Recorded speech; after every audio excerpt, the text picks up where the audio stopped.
प्रकृति ने अपनी कोख से जिस सबसे कोमल और अद्भुत रचना को धरा पर जन्म दिया है तो वह है फूल। रंग बिरंगे फूल भले ही बेहद कोमल होते हैं लेकिन अपनी सुंदरता से हर किसी को अपनी तरफ आकर्षित करते हैं। तो मैं निकल पड़ी हूँ अमृत उद्यान को देखने के लिए। तो मैंने पकड़ा यहाँ से ऑटो और मैं पहुंच चुकी हूँ। पर मैं पहुंची हूँ संडे के दिन और यहाँ पे इतनी भीड़ थी कि ऑटो वाले भैया आगे तक गए ही नहीं। मुझे 1-2 किलोमीटर चल के ही जाना पड़ा। अगर आप आने की सोच रहे तो सैटरडे संडे तो बिल्कुल ना आइएगा क्योंकि यहाँ पे बहुत ज़्यादा भीड़ मिलने वाली है। टिकट है बिल्कुल फ्री, बस आपको रजिस्टर करना पड़ेगा, चाहे आप ऑनलाइन करिए या यहाँ पे आके भी हो जाएगा। अंदर जाते ही मिलती है पत्थरों से बनी हुई रंगोली और कुछ सेल्फी पॉइंट। क्या जैसे मैंने YouTube पे देखा था असलियत में ऐसा यहाँ पे कुछ है भी? तो मैं आपको यहाँ पे दूंगी सही जानकारी है कि आपको यहाँ आना चाहिए या नहीं। अंदर आते ही सबसे पहले आपको मिलेंगे यहाँ पे ट्यूलिप्स। इस साल यहाँ की एक थीम होती है, इस साल की थीम है ट्यूलिप्स। ट्यूलिप मिलेंगे आपको यहाँ पे बहुत सारे कलर के।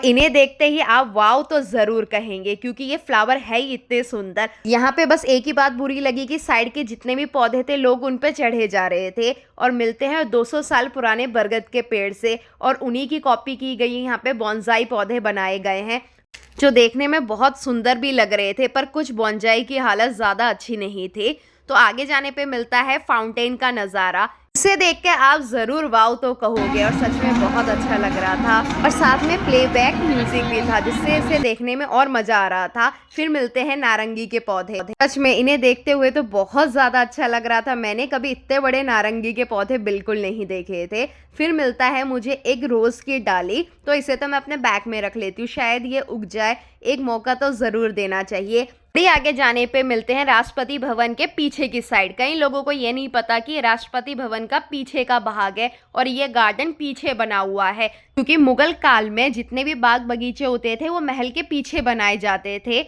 और इसलिए इस भवन के पीछे ही ये बगीचा बनाया गया था और इसका नाम मुगल गार्डन भी रखा गया था। पर अब इसका नाम बदल के अमृत उद्यान रख दिया गया है। इसका अर्थ लंबी आयु और स्वस्थ जीवन होता है। तो आपकी नजरें जहां तक जाएगी यहाँ पे आपको सुकून और तसल्ली तो बहुत मिलेगी।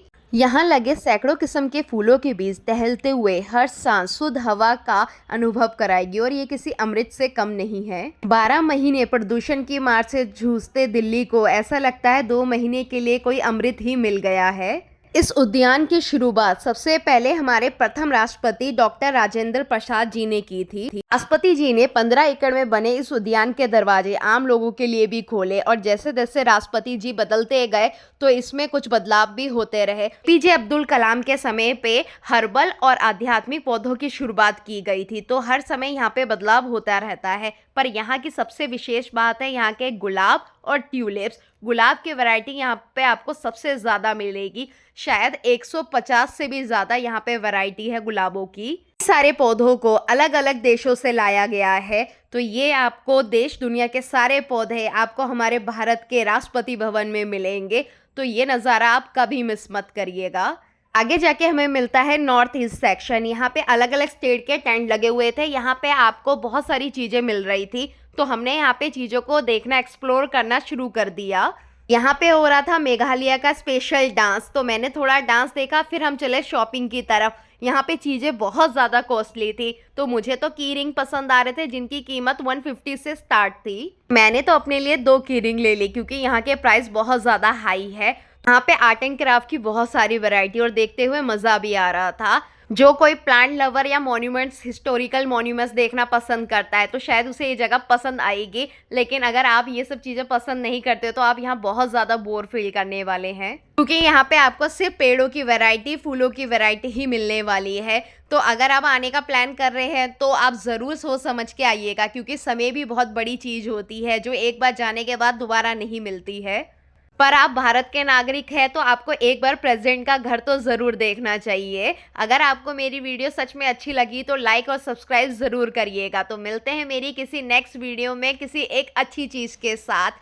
तो bye bye and take care. और मैं घर पे जाके तो सोने वाली क्योंकि इतनी बड़ी जगह में घूम घूम के मेरे पैरों में तो हो गया है बहुत दर्द। मिलते हैं।